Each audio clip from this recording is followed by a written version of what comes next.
Olha, e para mim são referências importantes, né, do jornalismo, esse tipo de jornalismo mais literário, né? Uma curiosidade, não sei se você sabia, o Amir Klink também fez economia na USP, né?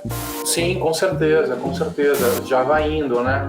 Realmente a repercussão do República das Milícias me levou a outros trabalhos ligados a isso que não dava para eu recusar. Aliás, parabéns pelo Prêmio Jabuti. Essa deve ser uma das primeiras entrevistas suas após a premiação. Olá, amigos. Grande satisfação em realizar esta mesa dentro do Festival Tarrafa Literária em sua 13ª edição. A gente, claro, vocês têm acompanhado, optamos pela versão online do festival, entrevistas à distância, aqui direto de Santos, do QG da Realejo Livros, que é onde a gente constrói o Festival Tarrafa Literária, que normalmente acontece no Centro Histórico, dentro do Teatro Guarani e dentro do Teatro do Sesc Santos também. Eu agradeço demais os autores por continuarem super parceiros da gente e fazendo inclusive estreias. São estreias que não são presenciais, mas eles já podem se sentir como participantes da história da Tarrafa Literária. E é o caso desse convidado de hoje aqui, o jornalista Bruno Paes Manso. Vou fazer uma pequena apresentação do Bruno, porque é chato ele falar dele mesmo, né? Então, o apresentador, mediador, livreiro aqui vai falar um pouquinho rapidamente a partir do melhor lugar para se falar sobre os autores, que são as orelhas dos livros. O livro é o objeto mais oficial sobre a história de um personagem, de um autor. Seu mais recente livro é este, O República das Milícias, e antes dele, o Bruno lançou também A Guerra, a Ascensão do PCC e o Mundo do Crime no Brasil, também pela editora Todavia, em coautoria com a Camila Nunes Dias. Ele é jornalista e pesquisador do Núcleo de Estudos da Violência da USP, e a gente vai conversar bastante sobre carreira, formação e principalmente o Bruno como leitor também, que nos interessa muito aqui no Festival de Literatura como a Tarrafa, saber a identidade do autor também como leitor. Bem-vindo, Bruno Paes Manso. Eu que agradeço, Zé. Pena que eu não estou aí presencialmente. Da próxima vez quero ver se a gente conversa e se encontra pessoalmente aí em Santos. Prazer estar aqui com vocês. Muito obrigado por ter aceitado o convite. Sim, a gente quer muito, a gente vai anotar todo mundo que participou online e vamos fazer uma experiência aqui na cidade que vai ser incrível também. Bruno, vendo aqui a tua formação acadêmica, eu vi um caminho seu que, olhando pelo retrovisor, parece um caminho até lógico, vendo o resultado das suas experiências bibliográficas, seus livros como autor, né? Então, você fez Economia e Administração primeiro, não é? Migrou para o jornalismo, fez mestrado em Ciência Política, que também já é outro setor, que parece aprofundando, dando outras riquezas e prismas, e faz um doutoramento em ciência política depois disso tudo, né? Esse é um caminho de autoconhecimento, é um caminho de fora para dentro, ou você primeiro fez o caminho inverso, você quis entender o mundo lá fora, Bruno? Pois é, boa, essa é interessante, eu acho que foi uma experiência. Primeiro, eu comecei fazendo economia, 17 anos, o primeiro curso em universidade. Fui fazer economia, gostei do curso, foi um curso ótimo, mas eu percebi que não era o meu trabalho, né, que eu não gostaria de trabalhar com economia, e fui fazer jornalismo e trabalhar em redação. E aí eu trabalhei muito tempo em redação, em jornal, em revista e tal. E a partir de uma grande reportagem que eu fiz na Veja com matadores, e que iria dar origem ao meu primeiro livro, que é O Homem X, foi antes do A Guerra, eu fiz uma série de entrevistas com matadores em São Paulo e fiquei com material de horas de fitas na mão, né? E foi um divisor de águas aí, porque eu achei que era um material que eu precisava mergulhar e entender. Isso era final dos anos 90, 99, 2000. E a partir daí eu fui fazer mestrado e doutorado, porque eu acho que essas perguntas que a reportagem me trouxe, né, ficaram na minha cabeça. Aí eu fui mergulhar, fui estudar, e escrever as teses tal, e desdobrar nos livros que eu escrevi agora. Mas eu fui instigado mesmo pelo jornalismo, a partir do momento que eu estava na rua, estava em campo, estava conhecendo coisas que não me viriam pela leitura somente, seria pelo campo. Então foi de fora para dentro, né? Eu tive esse contato imediato do primeiro grau aí com algumas coisas e eu achava que eu precisava entender. Você falou do campo, né? E tá um contraste, então, assim, vamos dizer assim, para o jornalista em formação hoje, dessa sensação do ir atrás do personagem da notícia, né? Você também estudou muito o New Journalism, ou gonzo jornalismo, esses jornalistas que se misturam com a notícia e que parece que vivenciam fisicamente as matérias? Olha, e para mim são referências importantes, né, do jornalismo, esse tipo de jornalismo mais literário, né, mais romanceado, mas eu acho que eu acabei indo por um outro caminho, talvez, que era o caminho que talvez assim, a minha ideia é que eu tinha não que inventar, óbvio que não inventar, mas resolver algumas questões que, primeiro, eu fui para a academia e fui fazer pesquisa, trabalhar com ciências humanas e usar todas essas ferramentas aí que tem na academia, só que é um tipo de leitura e um tipo de descrição que eu nunca me senti confortável. Mas, ao mesmo tempo, você não podia simplesmente fingir que não estava mergulhado nesse tipo de diálogo, né, com a academia.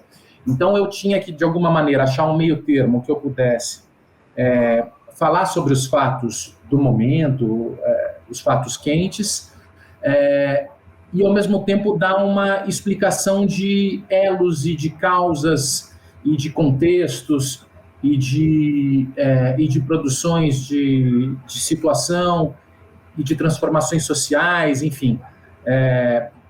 Que mais do que uma boa história, me interessava muito dar sentido a essa história, explicar o sentido e as transformações que aconteceram.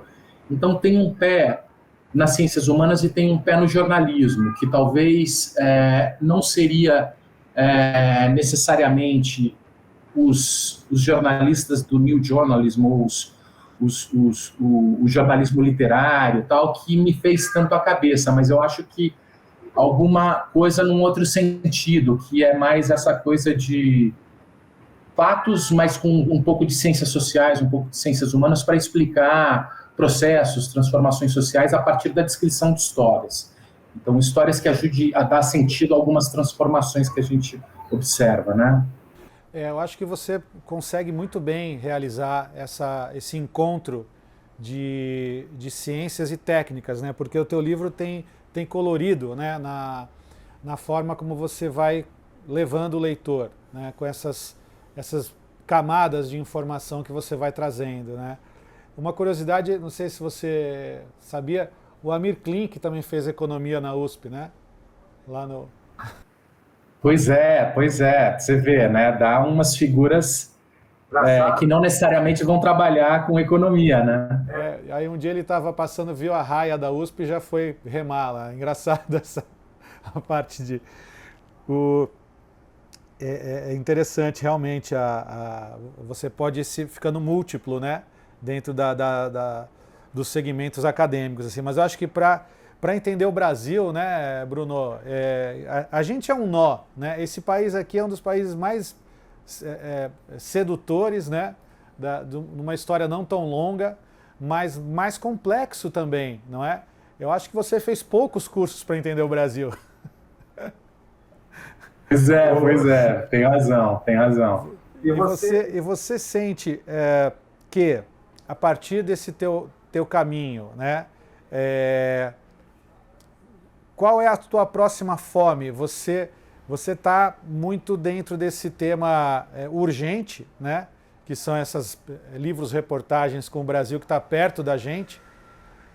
Eu imagino que você esteja ainda digerindo aí o trabalho do República das Milícias, né, também, e vivendo aí as repercussões, né? mas você no teu caminho, você já vai apontando o próximo mergulho? Você tem os teus temas os ganchos que você quer buscar futuramente? Sim, com certeza, já vai indo, né? Realmente eu esperava que eu já iria começar um outro livro esse ano, mas realmente a repercussão do República das Milícias me levou a outros trabalhos ligados a isso, que não dava para eu recusar e não dava para eu negar, porque ajoelhou tem que rezar, né? Enfim, eu achei que já estava resolvido com o tema, mas teve outras coisas para fazer e eu acho que eu consigo me livrar desse assunto até o final desse ano. E a partir do ano que vem, eu já estou fazendo algumas leituras e começando a apuração de uma reflexão aí que, enfim, ainda não tem um norte muito preciso, apesar de é uma coisa que também já me acompanha há muitos anos, que são os evangélicos. Me interessa muito esse tema. E eu sempre me deparei muito com figuras religiosas nessa cena da violência, né? De ex-matadores e essas coisas, né? E é algo que eu estou vendo como eu vou abordar, como eu vou entrar, mas na verdade, é o que mais me apaixona atualmente, assim, é um mergulho que eu quero muito fazer. É outro mergulho complexo, né? Eu vi que outro dia você citou o livro do Gilberto Nascimento, né? Pela Companhia das Letras, que é um trabalho, eu imagino, eu não consegui ainda enfrentar o livro, mas imagino que seja um belo tratado aí, e que que para mim todos os temas são inesgotáveis, né, Bruno? As pessoas não precisam se preocupar quanto mais relevante o tema, mais necessária é a bibliografia variada do tema, né? Tem um aqui do Juliano Spire, eu não tenho por livro, é o Povo de Deus também, que saiu, foi um dos finalistas do Jabuti também, e o Povo de Deus, né, Juliano Spire. Puta livro muito bom, que faz um apanhado geral histórico sobre os evangélicos, né, também é outro livro super importante. O próprio Ricardo Alexandre publicou recentemente, que eu esqueci o nome, eu sou péssimo para lembrar de nomes, mas também é um livro muito bom sobre os evangélicos. O Ricardo Alexandre, que se não me engano, batista, agora não sei se, mas é uma dessas igrejas evangélicas históricas, escreveu um livro a partir da experiência dele com a religião e como ele vê de forma crítica todo esse abraço dos religiosos ao bolsonarismo e tal, mas tem alguns livros importantes aí. E você, Bruno, pessoalmente, como é que é a sua relação com a religião? Olha, eu assim, não sou muito religioso, né? Enfim, sou aquele típico classe média que vai uma vez, 2 vezes por ano à igreja, enfim. Mas vejo, enfim, respeito muito, a minha relação é um pouco distante, mas ao mesmo tempo é um assunto que sempre me interessou demais. Quando eu trabalhei na Veja, nos anos 90, eu fiz uma grande matéria sobre os candidatos a santos do Brasil. Então, você tinha mais de 40 candidatos a santos que nunca se havia falado a respeito. E eu fiz uma super matéria contando a história de todos, tal. E quando a Santa Paulina, né, que foi a primeira santa brasileira que foi canonizada, eu dei o furo no Estadão, que eu estava acompanhando o processo de canonização dela de perto, tal. Eu gosto muito dessas histórias. Quando eu trabalhava na Veja também, eu cheguei a fazer uma matéria grande com o Padre Quevedo, na época, quando ele fazia uns tours pelas igrejas brasileiras e pelo Brasil, falando sobre espiritismo, tentando desmentir os espíritas, né? Falando que tudo era mentira. Isso não existe, ele tinha o bordão. Ele fala, fantasmas não existem. Fantasmas não existem, exato. E quando eu fiz essa matéria, o título dessa matéria foi O Mr. M da Fé, né? Que tinha um Mr. M no Fantástico. E aí, 6 meses depois, ele virou no Fantástico, não sei se você lembra, um Mr. M da Fé, tinha um quadro com ele. desvendando essas coisas, ele ficou famoso por causa disso, né? E eu fiz 6 meses antes dessa matéria. Mas é um assunto que me fascina, sempre me fascinou, e com muito respeito e tal. Eu gosto muito dessa cena evangélica, me interessa muito também todas essas mudanças, tudo isso que aconteceu nos últimos 30, 40 anos, né? Quero ver a pegada, ainda eu tô definindo, mas eu tenho algumas histórias boas aí para contar, que também já vivenciei. Você já fez essa conexão entre os evangélicos e o bolsonarismo, né? Que tem aí sim um grande caminho aí para você explorar jornalisticamente, né? Que é outro prisma aqui que talvez vá compor com o República das Milícias, né Bruno? Aliás, parabéns pelo Prêmio Jabuti. Essa deve ser uma das primeiras entrevistas suas após a premiação, não é? Então, o livro República das Milícias foi premiado no livro livro reportagem? Reportagem, biografia e documentário, né? Eu não vi nenhum documentário ainda concorrer, mas, enfim, a categoria são esses 3, né? Isso vai impulsionar ainda mais a carreira do livro, né? E você está numa ótima editora, também uma editora, um sangue novo aí no mercado, que deve ter muita atenção também em levar para longe a carreira do livro, não? Então, parabéns aí pelo prêmio, Bruno. Muito obrigado, valeu. Falando do República das Milícias, do livro premiado, para um curioso aqui, que a gente ouve falar demais o termo miliciano, só que a gente tá tão assim, banal falar milícia e miliciano, que você pode falar, aquele ali é um miliciano e tal, não sei o quê. O que é um miliciano, assim, Bruno, na acepção da palavra? E quando ele entra para a milícia, ele não sai mais, é isso? Me dá uma ilustrada para mim nesse termo, por favor. Tá. Bom, primeiro, milícias é um modelo de negócio criminal, né, muito típico do Rio de Janeiro, que envolve, primeiro, controle do território armado, né? Isso normalmente é feito no Rio de Janeiro a partir da parceria com batalhões da polícia e com delegacias que são de alguma forma coniventes ou fazem vista grossa a esse controle territorial armado. E a partir desse controle territorial armado, esses grupos paramilitares, né, eles ganham dinheiro nesses bairros, da população desses bairros. Pode ser cobrando taxas de segurança, de comércio de moradores, como vendendo gás, vendendo internet, com mercados, né, oligopolizados, né, que eles não deixam mais ninguém entrar, mas também invadindo áreas protegidas ambientalmente para construir prédios, fazer grilagens, organizar a venda de cigarros clandestinos e tudo isso. E o miliciano é o cara que faz parte dessa rede, né, desse governo criminoso do território. Então, é uma burocracia criminosa que controla esse território e que tira dinheiro desse território. O miliciano seria o que está lá na linha de frente, eu diria, né, que está fazendo esse tipo de trabalho no território.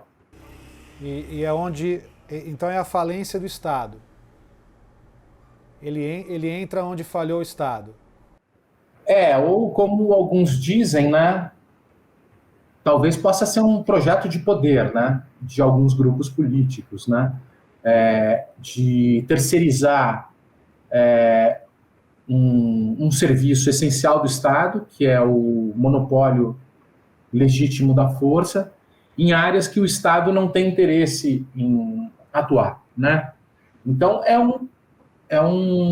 uma flagrante evidência da fragilização das instituições, né, do Estado, da República, e do próprio fracasso, né, de garantir Estado de Direito e democracia nesses lugares. Então, o Rio de Janeiro é essa coisa maluca, muitas vezes, que você tem, em tese, uma democracia, um governo democrático, mas com 700 comunidades vivendo sob uma tirania armada, de tiranos que não deixam eles abrirem a boca sob risco de morte ou de ser expulsos dos seus lugares para que eles fiquem mais ricos, né? Ganhem dinheiro com crime.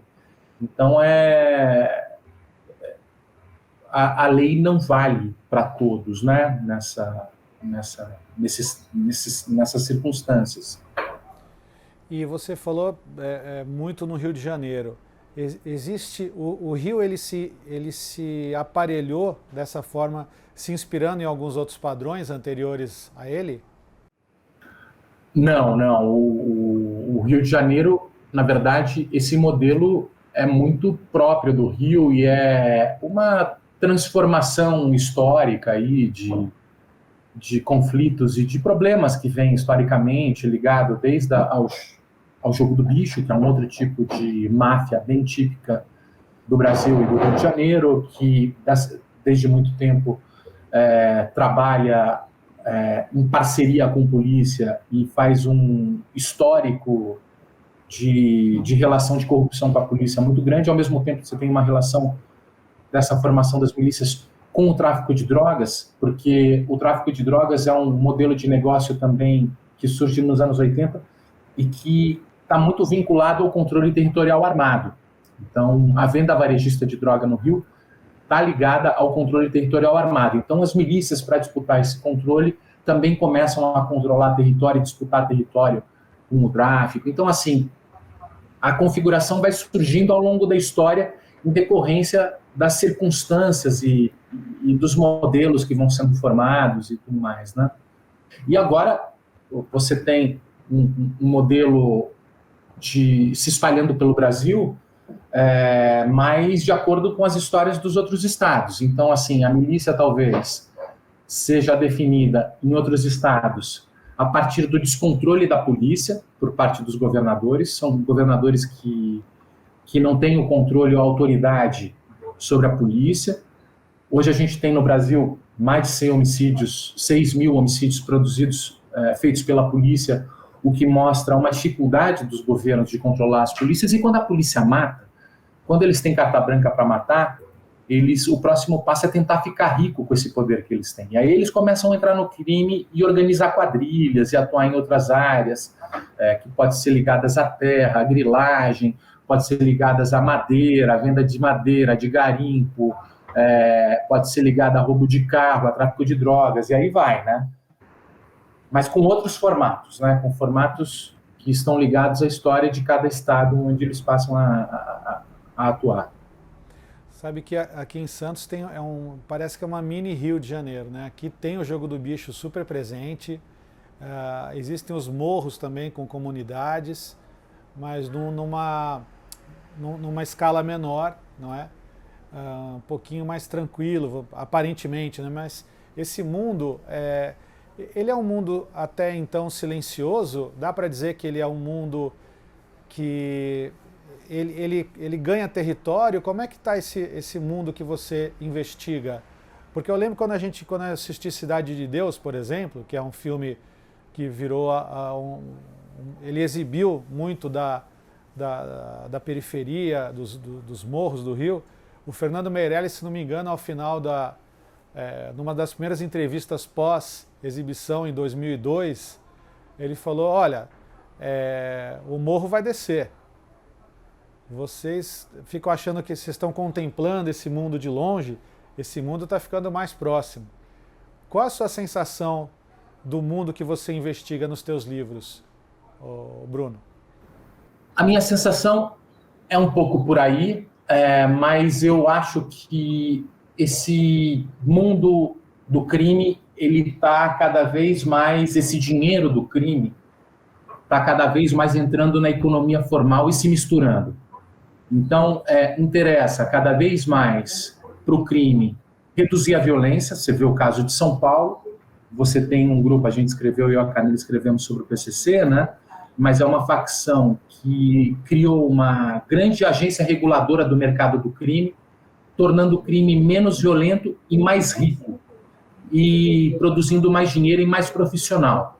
Isso fez com que eles chegassem até as fronteiras, passassem a atuar no mercado atacadista de drogas, tem influência nos portos, a gente vê aí o próprio Porto de Santos e tudo mais, fazendo esse dinheiro entrar. Agora, quando esse dinheiro entra em grande quantidade a partir do mercado atacadista, ele precisa esquentar e entrar em áreas formais da economia e começa a produzir uma grande rede de trabalhadores formais, que dependem desse dinheiro do mercado ilegal.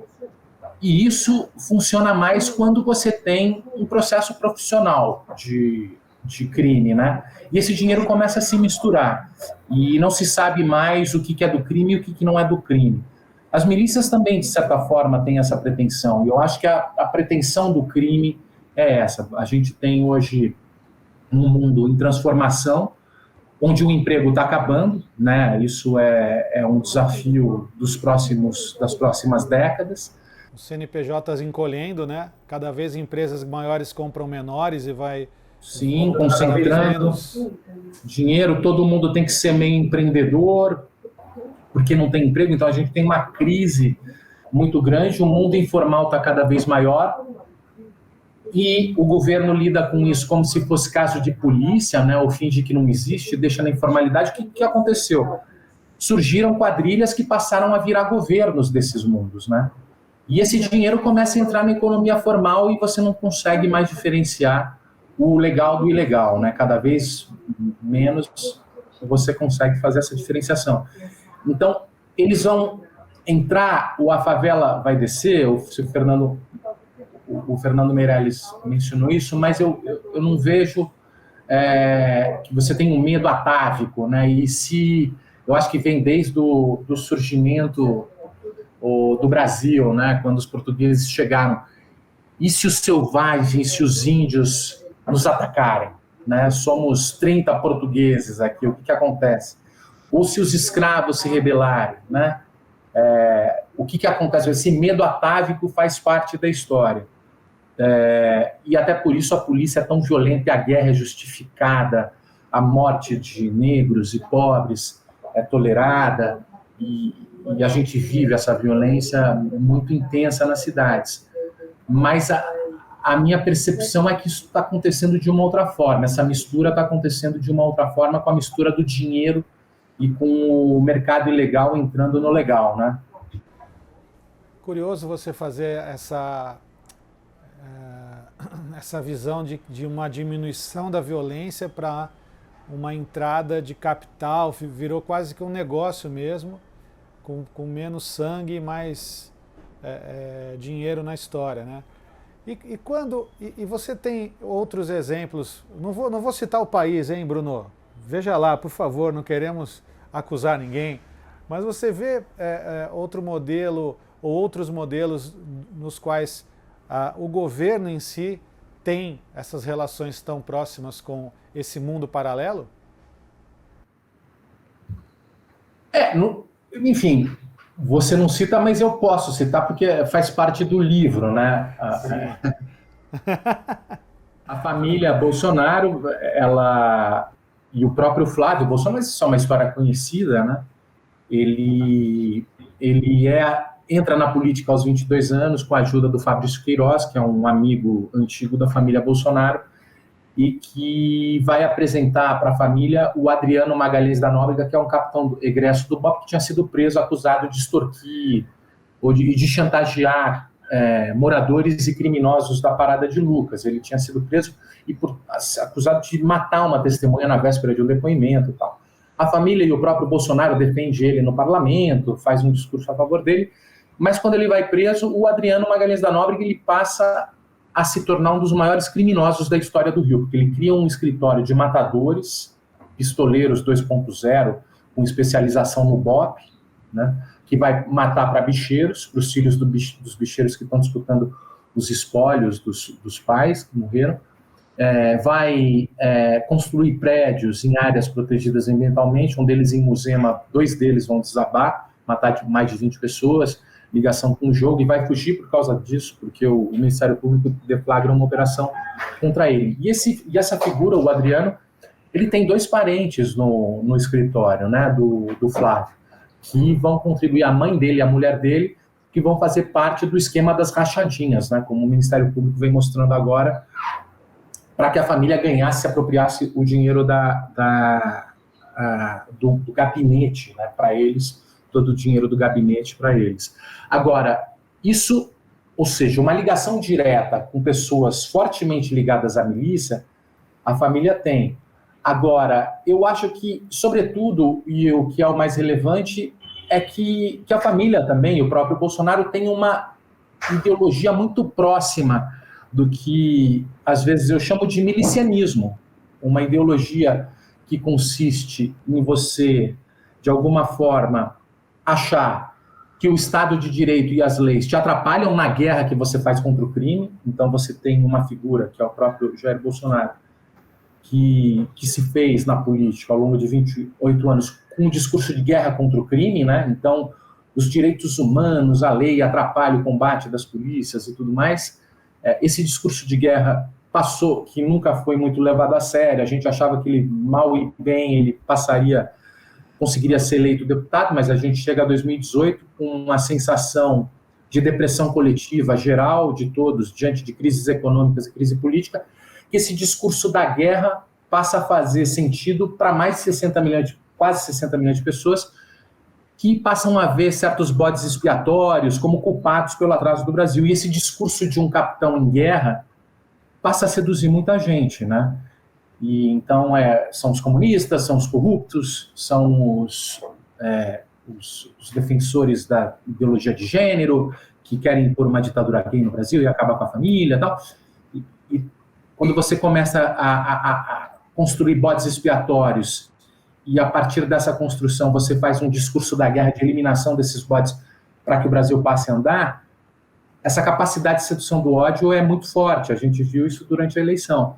Mas aí ele chega com um projeto do futuro que é justamente a desconstrução do que foi feito durante a Nova República, da Constituição de 1988, do arcabouço legal que foi criado, para uma guerra contra os inimigos, que em vez de adversários políticos passam a ser vistos como entraves e como inimigo, para você, assim, levar o Brasil e caminhar o Brasil para o futuro. Isso começa a seduzir muita gente, né? E, no fundo, não deixa de ser uma visão muito parecida com a das milícias nos bairros, né? Que é um discurso de guerra contra o tráfico, um discurso de ordem. Então, essa guerra vai levar a ordem para os territórios, uma ordem nacional, uma espécie de república federativa do Rio das Pedras, e essa conexão ideológica que eu acho que é o mais forte, que vincula as ideias, são muito parecidas, né? É uma visão criminosa do mundo, uma visão que o poder vai ser conquistado pela força contra os inimigos dos seus aliados, de você e dos seus aliados. Essa visão é a que mais os aproxima, né, me parece. Os criminosos e os atuais mandatários ainda. Sim, porque eu fico lembrando, sei lá, Colômbia em algumas fases dela, né? O Brasil está parecendo um pouco aquele padrão, né, Bruno, de seriado, de streaming, assim, uma coisa meio bang maluco, assim. O Brasil tá atingindo níveis aí de violência, uma banalização da violência, né? E um discurso paramilitar mesmo, né, que são grandes cartéis de droga, né, que realmente levam o terror para a Colômbia nos anos 90, no México a mesma coisa, né, principalmente depois dos anos 2000, também esses grandes grupos os narcos, né, os grandes empresas de drogas, né, que produzem, plantam, então tem um capital muito mais forte, ao mesmo tempo um giro, uma capacidade financeira muito grande, e os governos passam a produzir a partir desses grupos paramilitares. No caso da Colômbia ainda você tinha toda a questão das Farc, né, e o combate às Farc, aí você tem uma mistura dos grupos que combatiam as Farc com os grupos que passam, os paramilitares que passam a combater o narcotráfico, com grande infiltração no Estado, porque eles são vistos, e muitos deles fazem parte das Forças Armadas, fazem parte das instituições de segurança pública. E o desafio de você ver essas pessoas se infiltrarem e fazerem parte de um Estado criminoso é muito maior. Então, de fato, né, o Rio de Janeiro, nesse sentido, você tem esse paralelo, né, que é um processo muito parecido com a Colômbia e com o México, né, de uma infiltração muito grande dos grupos paramilitares no Estado. Sim. Você falou em algum momento que a gente não dava bola. Eu acho que boa parte do Brasil não acreditava que nós chegaríamos a esse atual cenário, né, em 2018. Mas o encadeamento de fatos, né, aparentemente até não tão conscientes, como o episódio da facada, e que levou para o Bolsonaro sair dos debates, dizendo que estava se fortalecendo do atentado sofrido, porque ele era um tapa-buraco da Luciana Gimenez, né, Bruno? Ele não tinha nenhum peso, assim, e foi virando um fenômeno também, muito ligado a esse desgaste da política convencional brasileira, né?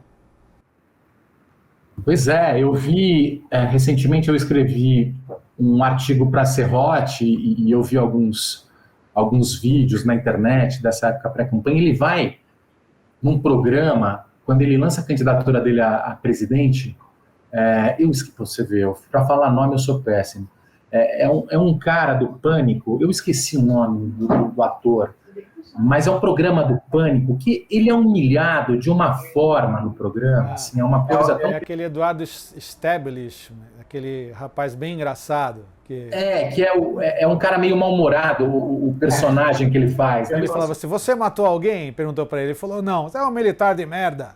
Exato. É isso. É impressionante a forma que ele é humilhado nesse programa. O apresentador passa a mão na bunda do Bolsonaro no final, porque ele põe dois homens para beijar no sofá do lado dele e pergunta se ele está constrangido. O Bolsonaro fica olhando com aquela cara, depois ele passa... Você vê, era esse tipo de respeito que ele tinha da gente, né? A gente não levava a sério, era uma figura patética, né? Como continua sendo, né? Mas alguma coisa aconteceu e ele seduziu 60 milhões de pessoas, né? Essa realmente é um grande salto que ninguém esperava, mas aconteceu, né? É muito interessante para a gente pensar a respeito. A gente pensar e só cometermos erros novos, não erros velhos, né? Coisa de autoajuda assim, no Brasil. Outra questão que eu queria levantar para você, o fato de você produzir e escrever os seus livros, né, que são, claro, narrativas de fatos, reportagens, diminui a sensação de impunidade ou de impotência, a sua sensação de impotência frente à história recente do Brasil, Bruno? Faz bem para você fazer os seus livros? Assim, não que diminua a sensação de impunidade, mas realmente eu acabo me colocando meio num outro papel de voyeur, né? Vamos dizer assim. Aí você falou do New Journalism, eu vou citar um que eu gosto muito, que é o Gay Talese, um jornalista americano que é muito interessante, que tem um livro que chama Voyeur, né? Ele escreveu sobre, e também tem um documentário, eu acho que está na Netflix, um documentário lindo, sobre o Gay Talese, e ele escreve sobre um voyeur que ele tinha um quarto num motel, que ele ficou durante 30 anos vendo as pessoas transarem no quarto, que ele ficava olhando pelo buraco. Só que o interessante e aí o Gay Talese faz um mergulho aí nessa cena do sexo americano, né? Mas nesse documentário, que é lindo, o filme acaba tratando o próprio Gay Talese como um voyeur, né? Que eu acho que tem um lado do jornalista, né? Que é esse da mosca na parede, né? Que tá observando as coisas, né? Meio sem interagir. Então, eu acho que, na verdade, não me alivia, porque é um caos, né? Eu estou escrevendo sobre coisas muito pesadas, mas, de alguma forma, eu estou escrevendo e estou na parede, a mosca na parede de um laboratório onde as experiências estão acontecendo na minha frente e eu estou tentando escrever a respeito, né? Então, tem esse lado meio voyeur, que é um lado meio passivo também, né? De você observar as coisas e o máximo que você pode apostar é que isso, de alguma forma, ajuda as pessoas a amadurecerem sobre o que elas estão vivendo. Também às vezes eu faço essa comparação com a psicanálise, né? Quando você vai no divã, você olha para dentro de você mesmo para racionalizar a respeito do que você sente e amadurecer, né? Sobre os seus conflitos, seus ódios, suas frustrações. Então, eu acho que o jornalismo, tal, esse lado meio voyeur, também estou observando para racionalizar sobre os ódios, sobre os conflitos, sobre essas coisas, para, de alguma forma, a partir daí, ver se a gente supera, né? Não, enfim, é muita pretensão, mas é o que me resta, né? Contando essas histórias, tentando como voyeur, né? Como observador, falar sobre esse laboratório que eu estou testemunhando, né? E do outro lado, são livros corajosos também, né, Bruno? Você não mede, vamos dizer, você não hesita ao produzir os seus livros. Você, em algum momento, o medo está perto de você. Como é que você lida com o medo de enfrentar e mergulhar nesses assuntos? Eu tento sempre me resguardar ao máximo, assim, sempre chego nos entrevistados sendo apresentado por alguém, e alguém de confiança, mas ao mesmo tempo é um mundo que quando você está de fora você vê de uma forma, né? Você vê com muito medo e tal, mas ao mesmo tempo existe uma certa ordem nesse universo, né? E é inclusive sobre essa ordem desse universo que eu escrevo, né? Sobre figuras que têm tem racionalidade, que agem de acordo com algumas razões, e com as quais eu, de alguma forma, convivi há muito tempo, né?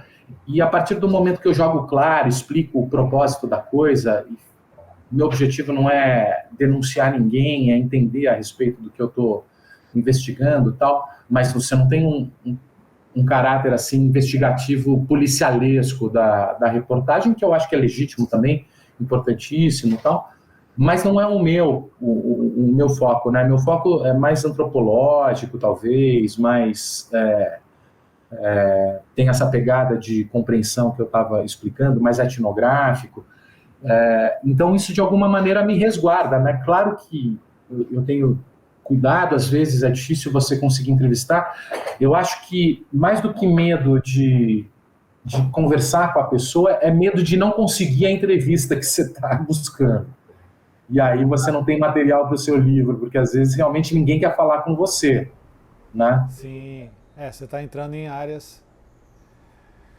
Eu fiquei amigo do André Lyon, que ganhou o Robert Capa Gold Medal de fotografia, fotojornalismo, né? E me parece também que tem um tipo de prazer, né? Tanto de realizar os projetos, mas de você mergulhar mesmo nos temas, né? O Lyon também é um cara que vai para a cena de guerra, para o conflito internacional, e você vai ficando diferente, parece. Outro dia entrevistei também o Drauzio Varela aqui para a Tarrafa, ele estará no mesmo time que você, de entrevistados dessa edição do festival, e é engraçado que ele falava assim, qualquer filme que eu vejo de cadeia, eu acabo assistindo, eu nem pego no meio, tem uma coisa de sedução, você também, você tem essa sedução desse assunto? Você gosta de filme de máfia, por exemplo, Bruno? Olha, para falar a verdade, não tanto, não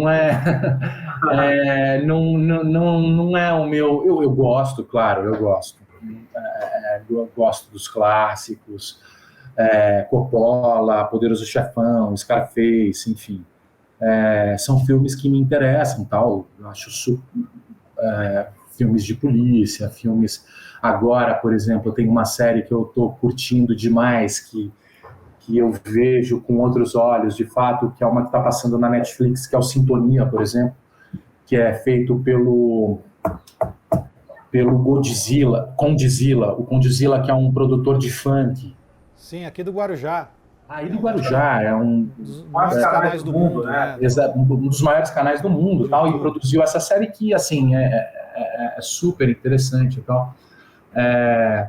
Mas talvez, assim, eu acho que o que me seduz, eu acho que não é tanto a história, as histórias da violência, mas é refletir um pouco sobre as motivações. Assim. Então, por exemplo, agora você tem toda essa discussão sobre o true crime, né, que está rolando.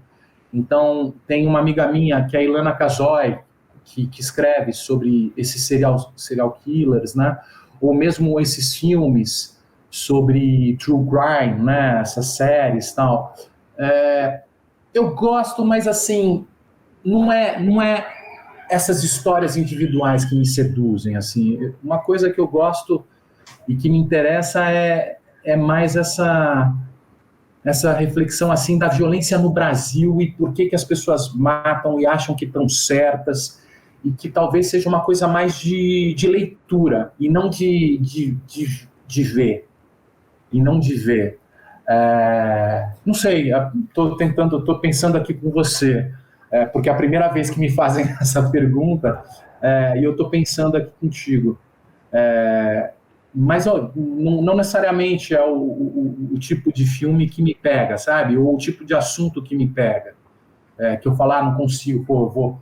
Não necessariamente, assim, não é uma coisa. Às vezes eu me enjoo, às vezes até fico meio saturado com esse tema, sabe? Às vezes você quer ir para outras atmosferas aí, né?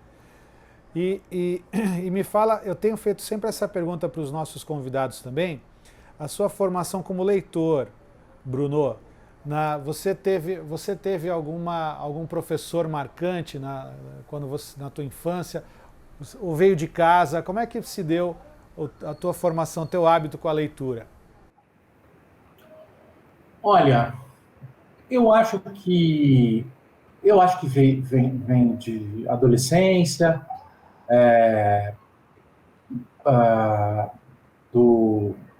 eu acho que da minha própria personalidade, do meio de casa, talvez, mas por curiosidade própria, não necessariamente que houvesse um grande incentivo, mas assim, por aquelas coleções vagalume, aqueles livros de mistério, e aí, policiais, e aí foi durante um tempo na faculdade de economia e depois nas ciências sociais muita coisa técnica, né, que acaba sendo uma carga grande de leitura, mas também uma certa curiosidade sobre os clássicos brasileiros, assim, sempre me interessei muito.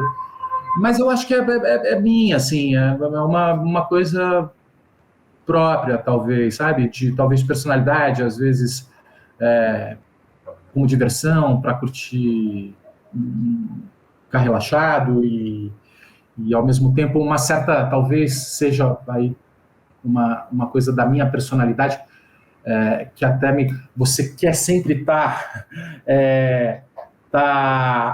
você não consegue, aquela pessoa que não consegue ficar parada sem estar perdendo uma oportunidade, assim, então você está lendo um livro, é como se você estivesse fazendo um upload de informações enquanto você está descansando, sabe? Aquela pessoa inquieta também. A dieta cultural, né, Bruno? E você não quer perder tempo, um pouco dessa ansiedade também meio nossa, assim, dos dias atuais, tal. Enfim, claro, eu gostei, mas assim, não foi alguém assim especial. Oi? Você tem lido ficção também? Eu leio sim, com certeza. Eu acho que muitas vezes é mais próximo da realidade do que a não ficção, né? Às vezes sim, né? Falando um pouquinho do jornalismo atual, tem duas situações aqui. Uma que me chamou a atenção, que a gente no Brasil, talvez por nós estarmos vivendo fisicamente perto dos acontecimentos, a gente tem uma mania nossa de passar um pano na realidade, mas eu vi uma matéria do The Guardian que falou assim: Brasil elege pela primeira vez a extrema-direita. Foi a coisa mais seca que eu vi sobre o atual momento do Brasil. E eu, ao ler essa matéria do Guardian, falei, nossa, mas me chocou, rapaz. Porque eu olho para esses caras do momento atual e parece mais uma tragicomédia. Eu não consigo ver como algo organizadamente, tem gente de direita que até é sério, não na ultra-direita ou na ultra-esquerda e tal, mas existem exemplos de seriedade. Como é que você leria essa matéria do Guardian? É interessante mesmo, é interessante nesses termos, né? Porque aqui a gente ainda resiste em chamar como extrema-direita. Mas eu acho que... Eu concordo, eu acho que a gente está vivendo um momento diferente da história mesmo. Eu acho que é um interregno aí de dois momentos grandes. Um é mundial, né? Que a gente tem essa grande transformação tecnológica, essa forma de comunicação completamente diferente. Pô, eu estava 10 anos em redação, em 2014 eu trabalhava no Estadão, era uma cena. Talvez 2013 seja o grande marco. O jornalismo, por exemplo, acabou. E as pessoas se informam de uma outra maneira. E elas começam a se comunicar a partir de bolhas, de guetos.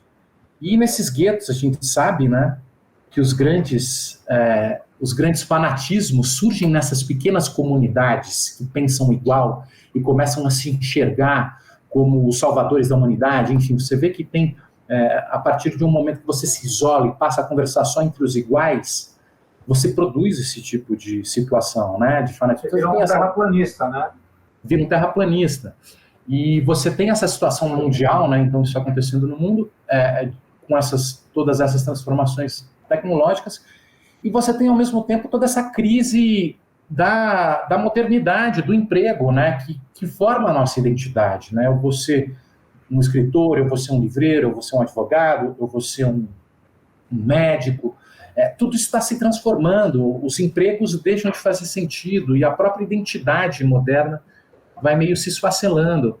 E é uma sensação de desordem, né? E essa sensação de desordem e de vulnerabilidade, eu acho que ela faz com que a gente, muitas vezes, acredite que o passado era melhor. Então, a gente faz essas escolhas reacionárias, né, que a gente tem visto. Você vê o Talibã, né?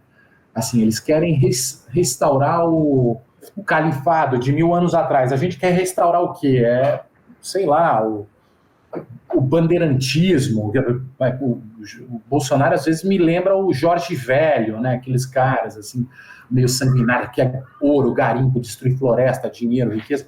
Mas, assim, é como se o passado fosse mais seguro, se entendesse mais, e hoje você está com medo de todas essas transformações. Eu concordo, eu concordo com a matéria do Guardian, eu acho que é uma coisa nova mesmo. Eu acho que é uma coisa que tem a ver com os tempos de hoje, não só no Brasil, como nos Estados Unidos, né? Você viu, o Trump é ainda mais surpreendente, né? Toda essa história democrática tal, que os Estados Unidos... E os negacionistas, né? A gente for pensar nas pessoas que recusam a ciência, recusam séculos de evolução científica, técnica, de estudos, né? Eu ia te falar exatamente sobre as fake news, né? E a vilanização, mas não basta ter só fake news, há uma vilanização do veículo de imprensa. Esse lance que eu acho meio maluco, né? O cara acredita no WhatsApp do velho do pavê, doido, e o cara relativiza o Estadão, a Folha, o The Economist, o The Guardian. Os caras vão elencar todos os veículos de credibilidade do mundo e falar, isso aí para mim não...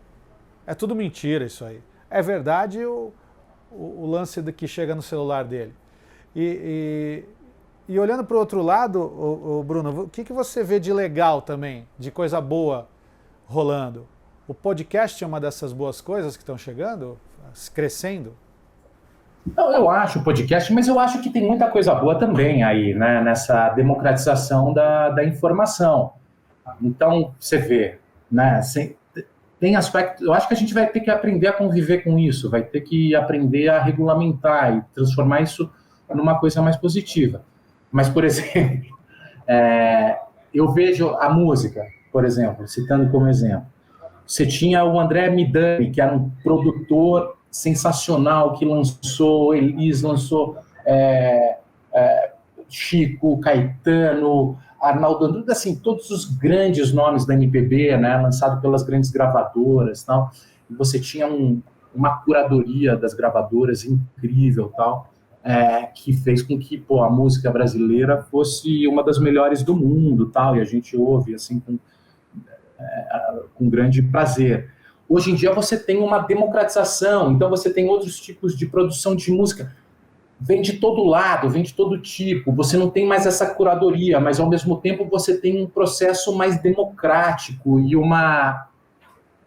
que não precisa necessariamente passar por uma peneira de um francês que tem bom gosto musical. Então tem um lado ruim, porque há muita coisa ruim, você não consegue mais selecionar, mas tem uma coisa boa que é muita gente produzindo. Por outro lado, tem desafios que você não tem como monetizar essas coisas, né? Então as pessoas produzem, mas não ganham dinheiro, então você não sabe como tornar isso. Quem paga a conta, né? Quem vai pagar essa conta da criação? Mas ao mesmo tempo você tem uma grande explosão de criatividade, né? E um acesso muito fácil. Então um cara que de repente precisaria beijar a mão de um dono de gravador, ele grava na frente do vídeo, né? E é talentoso, você vê, e tem alguns seguidores e tal. Então tem coisas muito legais e tem coisas muito ruins também, incômodas. Como essa história do jornalismo. O jornalismo simplesmente acabou, de fato, né? Você tem realmente redações cada vez mais enxutas, as pessoas... a perda de credibilidade, ao mesmo tempo o crescimento da credibilidade do tio do pavê e tal. Mas tem aspectos também interessantes, né? Por exemplo, a possibilidade de todos, né, terem voz, mas é uma cacofonia gigante, né? É muita zoeira, né? É muita zoeira. Um ruído monstro, né? E assim, para você fazer essa explanação para mim, você falou ao mesmo tempo. Você falou isso. A tua fala tem a ver com esse mundo, porque não dá para você determinar. Você está... Mas eu acho que a palavra transformação ela é positiva, sim. A gente precisa olhar o copo meio cheio para não enlouquecer também. E falando nisso em não enlouquecer, então, tá aí, né? Já tá com a gente, né? Estamos chegando aqui na reta final, vou te fazer mais apenas 2 perguntas. Então, vamos lá. Se a gente está falando do copo meio cheio, você é um otimista com o Brasil, Bruno? Olha, eu sou otimista meio, talvez por personalidade, mas também meio por compromisso, assim, porque senão você não consegue, né, continuar morando aqui, não consegue continuar vivendo, assim. Eu acho que a única coisa que resta é ter esperança, não tem outra forma, né? Se eu fosse pirar com isso e achar que estava tudo indo para o buraco, a vida ia ser insuportável. Então, talvez até como uma defesa eu sou otimista, porque senão não saia de casa, né? Com tudo isso que a gente está vivendo, né? Os motivos para ser pessimistas a gente tem, mas ao mesmo tempo, enfim, você é otimista para continuar lutando também, porque as coisas estão em processo, né? E a gente faz parte desse processo. Então, se a gente desistir, o que vai acontecer? Então, tem um pouco essa ideia de, talvez, otimismo meio relacionado com esperança, como uma obrigação moral, quase, né? De você continuar na luta, porque senão já era, né? Sim. É bom ouvir isso. A gente precisa ter um pouquinho dessa respirar fundo e seguir adiante no nosso país, né, cara? E agora vamos lá.